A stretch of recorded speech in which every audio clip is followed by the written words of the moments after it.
పహల్గామ్ ఉగ్రదాడి తర్వాత పాకిస్తాన్పై భారత్ చేపట్టిన ఆపరేషన్ సింధూర్ జోరుగా సాగుతోంది. మరో 2-3 రోజులు ఆగితే పాకిస్తాన్ మెడలు వంచేందుకు అద్భుతమైన అవకాశం లభించింది. అయితే భారత్ అనూహ్యంగా పాకిస్తాన్తో కాల్పుల విరమణ ప్రకటించేసింది. దీనిపై స్వదేశంలో విమర్శలు కూడా వచ్చాయి. అయినా కేంద్ర మంత్రి సీజ్ఫైర్ వైపే మొగ్గు చూపింది. ఆ తర్వాత సీజ్ఫైర్కు దారితీసిన కారణాలన్నీ ఒక్కొక్కటిగా కేంద్రం బయటపెడుతూనే ఉంది. ఇదే క్రమంలో తాజాగా అమెరికన్ వెబ్సైట్ పొలిటికోకు ఇచ్చిన ఇంటర్వ్యూలో మన విదేశాంగ మంత్రి ఎస్ జయశంకర్ పాకిస్తాన్తో సీజ్ఫైర్కు దారితీసిన అసలు కారణాన్ని వెల్లడించారు. మే 10వ తేదీన ఒకే ఒక కారణంతో ఆపరేషన్ సింధూర్ ఆపేసినట్లు ఆయన తెలిపారు. 10వ తేదీ ఉదయం తాము 8 ప్రధాన పాకిస్తానీ వైమానిక స్థావరాలపై దాడి చేసి ధ్వంసం చేశామన్నారు. దీంతో పాకిస్తాన్కు కాళ్లబేరానికి వచ్చిందన్నారు. అప్పుడు సీజ్ఫైర్కు అంగీకరించినట్లు తెలిపారు. ఉగ్రవాద గ్రూపులకు ఆశ్రయం కల్పించడంలో పాకిస్తాన్ పాత్రపై స్పందిస్తూ ముప్పును తొలగించడానికి అవసరమైతే ప్రత్యక్ష సైనిక చర్య తీసుకోవడానికి సిద్ధంగా ఉన్నట్లు తెలిపారు. వారు ఎక్కడ ఉన్నారనేది తమకు ముఖ్యం కాదని, వారు పాకిస్తాన్లో మూలను దాక్కుంటే అక్కడికి వెళ్లేందుకు కూడా సిద్ధమన్నారు. తద్వారా ఉగ్రవాదాన్ని మూలల్లోకి వెళ్లి మరీ ఎదుర్కోవడానికి సిద్ధంగా ఉన్నట్లు జయశంకర్ వెల్లడించారు. పాకిస్తాన్ ఉగ్రవాదాన్ని తమ విధానంగా వాడుకోవడంలో ఆరితేరిపోయిందని దేశమని, అదే అసలు సమస్య కూడా అని జయశంకర్ తెలిపారు. బ్రజిల్స్ పర్యటన సందర్భంగా అమెరికా వెబ్సైట్ పొలిటికోకు ఇచ్చిన ఇంటర్వ్యూలో జయశంకర్ ఈ వ్యాఖ్యలు చేశారు. 2 దేశాలు యుద్ధం అంచుకు రావడానికి దారితీసిన పరిస్థితులు ఇప్పటికీ ఉన్నాయా అన్న ప్రశ్నకు స్పందిస్తూ ఉగ్రవాదంపై నిబద్ధతను ఉద్రిక్తగా భావిస్తే అది ఖచ్చితంగా తప్పదన్నారు. పహల్గామ్లో ఉగ్రదాడికి ప్రతీకారంగా భారత్ చేపట్టిన ఆపరేషన్ సింధూర్ దాడికి పాకిస్తాన్ బెత్తరపోయింది. ఎదురుదాడితో భారత్కు కాస్తో కూస్తో నష్టం చేయగలిగినా పాకిస్తాన్ తీవ్రంగా నష్టపోయింది. ఈ సందర్భంగా పాకిస్తాన్ చవిచూసిన నష్టాలకు ప్రధాన కారణం భారత్ దాడుల్ని అడ్డుకునే ఆయుధ రక్షణ వ్యవస్థలు లేకపోవడమే.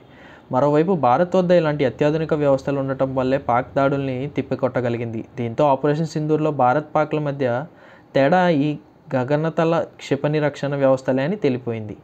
దీంతో ఆపరేషన్ సింధూర్ ముగిసిన కాల్పుల విరమణ ప్రకటించిన తర్వాత పాకిస్తాన్ ఇలాంటి గగనతల ఆయుధ రక్షణ వ్యవస్థలను సమకూర్చుకునేందుకు తీవ్రంగా ప్రయత్నిస్తోంది. ఇదే క్రమంలో పాకిస్తాన్ మంత్రి ముసాదిక్ మాలిక్ ప్రస్తుతం అమెరికాలో పర్యటిస్తున్నారు. ఈ సందర్భంగా ఆయన భారత్ ఆపరేషన్ సింధూర్ సమయంలో చేసిన దాడులు, వాడిన ఆయుధాలు, ఆయుధ రక్షణ వ్యవస్థల గురించి అమెరికా అధికారులతో వివరాలు పంచుకోవడంతో పాటు తమకు అలాంటి వ్యవస్థలు కావాలని బ్రతిమలాడుకుంటున్నట్లు తెలుస్తోంది. ఆపరేషన్ సింధూర్ సందర్భంగా భారత్ తమపై 400 క్షిపణులు మోసుకెళ్లగల 80 యుద్ధ విమానాలతో దాడి చేసిందని, వాటిలో కొన్ని అణ్వాయుధాలను కూడా మోసుకెళ్లేవని ఉన్నాయని పాకిస్తాన్ మంత్రి మసాదిక్ మాలిక్ అన్నారు. తమ వద్ద గగన ఎయిర్ డిఫెన్స్ సిస్టమ్స్ లేకపోతే తాము శిథిలాలుగా మిగిలిపోయే వాళ్ళమని తెలిపారు. అయితే భారతదేశం ఉపయోగిస్తున్న సాంకేతికత చాలా అభివృద్ధి చెందినదని ఆయన పేర్కొన్నారు. కాబట్టి ఇలాంటి దాడుల్ని ఎదుర్కొనేందుకు వీలుగా తనకు అలాంటి ఆయుధ వ్యవస్థలు కావాలని అమెరికాను కోరారు.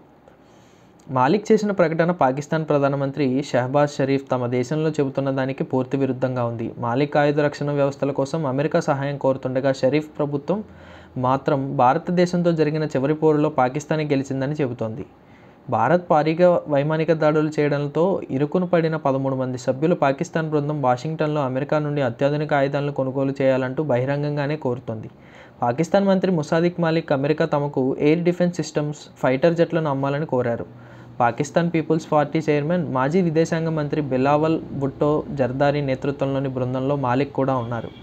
ఈ బృందం ప్రస్తుతం అమెరికా అధికారులు, శాసనకర్తలతో చర్చలు జరపడానికి వాషింగ్టన్లో ఉంది. భారతదేశం యొక్క అత్యాధునిక సాంకేతికత కలిగిన విమానాల నుండి తప్పించుకోవడానికి, తమ వైమానిక స్థావరాలను కాపాడుకోవడానికి పాకిస్తాన్ బృందం అమెరికాను ఎయిర్ డిఫెన్స్ సిస్టమ్, ఫైటర్ జెట్లు ఇవ్వాలని కోరుతోంది.